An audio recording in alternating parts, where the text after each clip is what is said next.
कैलासाच्या दिमाखात झळकत होता.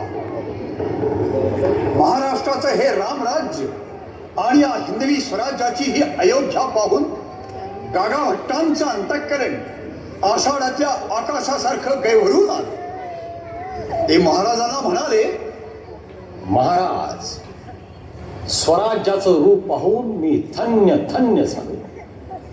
तुम्ही धर्मसंस्थापना केली, ममतेचं समतेचं सुखाचं धर्मराज्य निर्माण केलं. भविष्य पुराण उशाशी घेऊन गाढ झोपलेल्या या बेसावत लोकांना जाग केलं. भगवद्गीता तुम्ही आचरली, शून्यातून तुम्ही ब्रह्मांड निर्माण. लक्ष लक्ष घोडा, पायदळ, आरमार, गडकोट उभे केले, तरी तुम्हा सिंहासन नाही, मस्तकी छत्रचामरे नाही. ये कैसे? आम्ही सारे करंटे लोक तुम्हाला केवळ राज्यकर्ता मानू, पण सिंहासनाधीश्वर राजे म्हणून आम्ही त्या बादशहांनाच दंडोत घालीत राहू. सुवर्ण सिंहासनावर राज्याभिषेक झाल्याशिवाय जगही तुम्हाला राजा म्हणून मान्यता देणार नाही.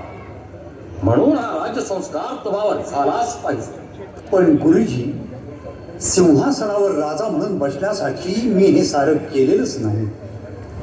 हे राज्य जगदीश्वराचं आहे, भवानीचं आहे, हे साऱ्या प्रजाजनांचं राज्य आहे. इदं न मम. महाराज, हे तुमचं थोरपण समजायला आणि सांगायला महर्षी वाल्मिकीच हवे. पण नाही गुरुजी.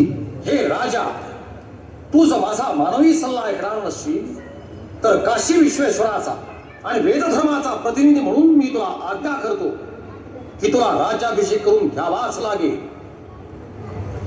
शिवा, या हिंदवी स्वराज्याच्या